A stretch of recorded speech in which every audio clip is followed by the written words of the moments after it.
Good afternoon. My name is Matthew Allen Tubasine, and I am running for the Libertarian Party nomination for the candidate for President of the United States. My platform is basically to inform and educate because I rather think I have no chance of becoming the next president or even becoming the Libertarian nominee. But what I do aim to do is use my considerable oratory skills and vast knowledge.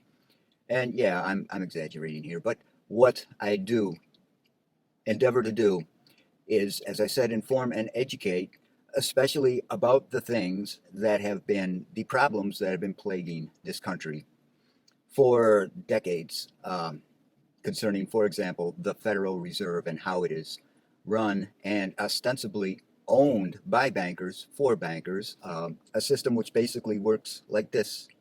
The Treasury Department prints money, gives it to the Federal Reserve. The Federal Reserve lends it to our government at interest. And yeah, it's basically the government just giving the banks money, and not like giving the banks money with any kind of a receipt, with any kind of responsibility whatsoever. Yeah, here's money. Do what you want. You know, the interest payments the U.S. government is making on the money that the Federal Reserve lends to it, which was given to it by the government. And yeah, I'm simplifying that.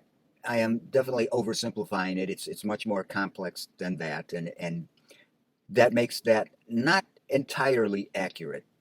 But basically, in a nutshell, that is how it works, and that is screwed up, and that's just part of the ongoing system that is taking money out of the hands of the average person of the United States and just putting it into the pockets and bank accounts of the ever richer elite we have in this country. And that's just one of the many systems they use to keep garnering wealth from the rest of America and hoarding it for themselves.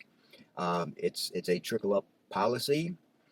And don't get me wrong, I don't think that this is an exclusively American thing. Uh, Basically, every upper class, every privileged class in every society, in every culture throughout history has done something similar. So that is what we're up against. It's not something endemic to us and something that if we can just solve this problem, then the world will be perfect. No, it's the way things are. It's the way they always will be. It's something we are always going to have to fight against. But I spoke a long while about that, but I also mean to go over especially the Reapportionment Act of 1929, which took the already screwed up electoral college system and screwed it up even more, giving the less populous states even more power than the more populous states. The voters in those states, like Montana, Wyoming, others of that, the Dakotas, you know, states with not a lot of people, they have they have anywhere from 3+ times more voting power than people in more popular states like California, Texas, Florida. Um, and that's just wrong. That's just wrong. It is not one person, one vote in this country. We are not a democracy, and this is another subject I mean to go over, and that is we are the least democratic of all the democracies. And I know, strictly speaking, we are not a democracy. We are a constitutional representative republic with democratic elements involved. Uh, but for one thing, that's a mouthful. And for another thing, that is not completely accurate either, because we are more like an oligarchy, which is directly tied to our economic system, which we call capitalism, but is not, because it's, again, an oligarchy and a plutocracy, and it's it's got heavy elements of socialism in it at the top, because we are continually giving money and perks and bailouts and tax breaks and all this kind of stuff to the rich and to corporations. And that is definitely socialism. When the government decides who benefits and who doesn't, that's socialism. And it's not socialism the way socialism is supposed to work, which is uh, from those per their ability to those per their need. Instead, we give to the least needy and take away from the most needy. But that right there is a whole long video in and of itself, which I'll get to. But along those same lines, we tend to think of ourselves as a free people, perhaps the freest in the world. In fact, among all the what we would consider free countries, we are the least free. And you can look at that in terms of those who are jailed and incarcerated, which is more per capita and more just in sheer numbers than any other nation on earth. And we're always pounding our chests about being a law and order country. Yeah, it sounds great. Law and order. Everybody likes that. Nobody wants havoc and chaos. And but the thing is, the moment you say law and order, consider what that entails. Freedom means having choices and the ability to execute those choices without consequence.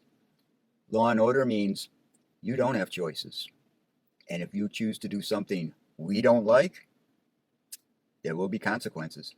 So basically, it's like this: you're either a free country or you're a law and order country. You can't be both.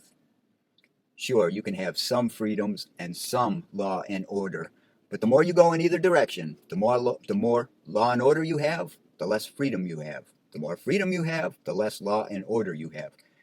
That's how it works. There is nothing mankind can do about this thing. It's just a law of nature. And you know what laws of nature are like. Well, as they say, gravity is not just a good idea, it's the law.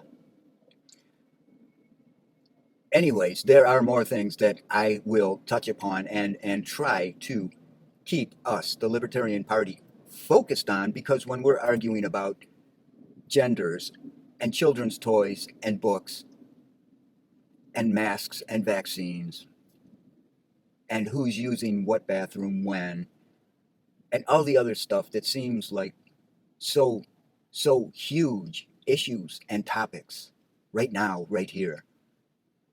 These things are all just distractions from the really important things that keep us from being able to live our lives, express ourselves, reach our potential, and actually be the freest people in the world.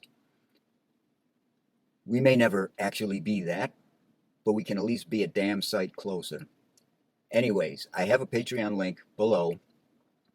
I have not received any contributions yet. I'm just getting started. But as soon as I get $5,000, I will, in fact, register with the FEC and I will be an official candidate. So I thank you for watching. And if you didn't watch, well, then what's wrong with you, man? And remember, summer is coming. This one will be long. Gird your loins.